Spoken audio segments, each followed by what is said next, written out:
জিহাদ এর আবেদনী করতে আসছে উমদাতুল কারি বুখারী শরীফের ব্যাখ্যা গ্রন্থ 14 নম্বর খণ্ড 115 নম্বর পৃষ্ঠা, যে আল জিহাদু ফিল লুগা আল মাশাক্কা, যে জিহাদের আবেদনী করতে হলো চেষ্টা, শ্রম ব্যয় করা।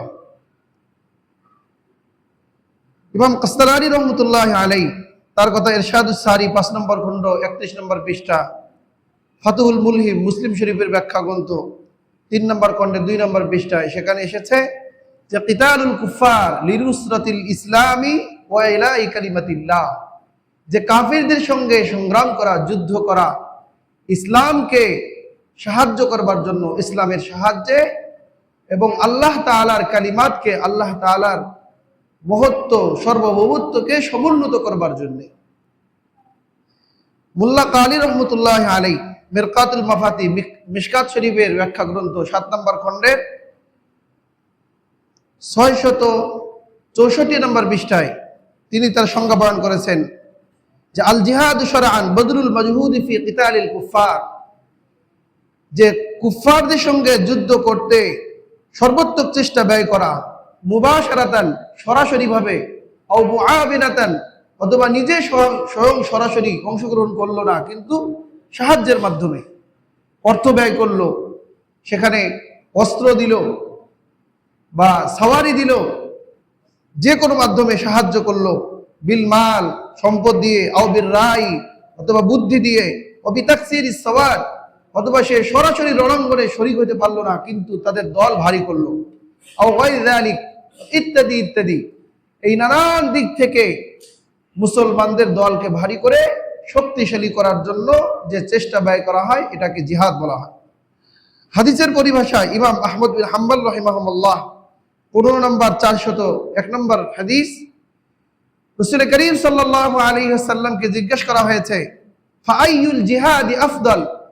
আজকে তো আমরা নিজের দলে দলে মারামারি করে সেখানে হত্যা হয়ে যায়, সেটাকে শহীদ বলে চালায় দেয়, যে শহীদ হয়ে গেছে।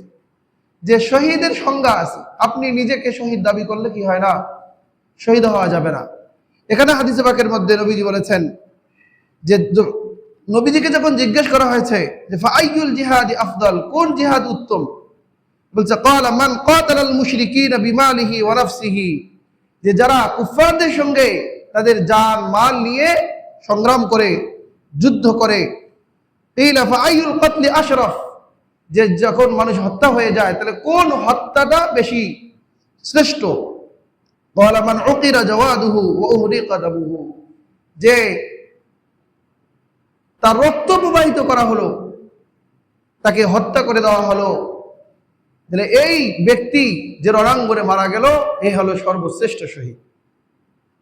তাহলে যারা জুলুমের শিকার হয়ে হত্যা হয় সেও শহীদ, হুকমি শহীদ আরো অনেক আছে। পেটের ব্যথায় যারা মারা যায়, গর্ভবতী অবস্থায় গর্ভপাত করার সময় যারা মারা যায় এরাও শহীদ।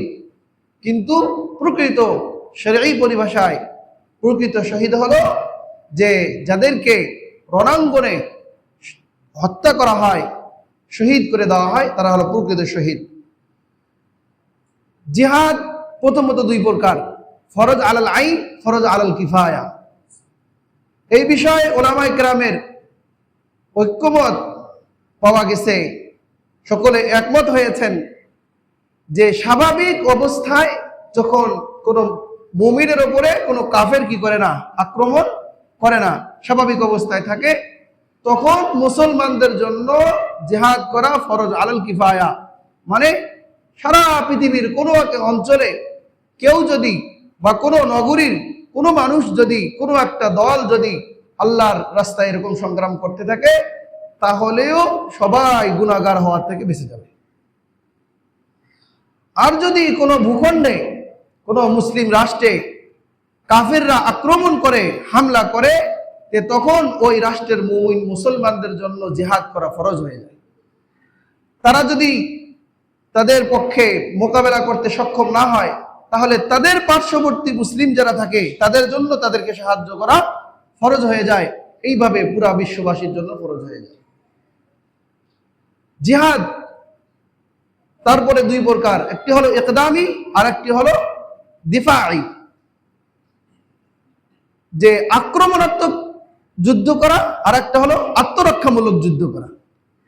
রাসূল করিম সাল্লাল্লাহু আলাইহি সাল্লামের সময় দুইটাই হয়েছে, যে আল্লাহ তাআলা যখন জিহাদ ফরজ করেছেন, যখন মুশরিকরা মুসলমানদেরকে আক্রমণ করার জন্য আসছে, তা মুসলমানরা তাদেরকে ঠেকিয়ে দিয়েছে, নিজেকে আত্মরক্ষা করেছে, এটা হলো আত্মরক্ষামূলক জিহাদ। আর কোন কোন সময় নিজের থেকে আগ বাড়িয়ে ইসলামের কালিমাকে সমুন্নত করার জন্য, ইসলামকে চূড়ান্ত পর্যায়ে নিয়ে যাওয়ার জন্য যে আল্লাহ রসুল কাফের রাষ্ট্রে লোক পাঠিয়ে দিয়েছে, যে সেখানকার মূলনীতি হলো গিয়ে প্রথমে তাকে দাওয়াত দিবে, যে দাওয়াত, জিহাদ বলেন দাওয়াত, সব কিছুর উদ্দেশ্য হলো দাওয়াত। জিহাদ মানে শুধু কাটাকাটি উদ্দেশ্য, মারামারি উদ্দেশ্য না, বরং উদ্দেশ্য কি বলেন?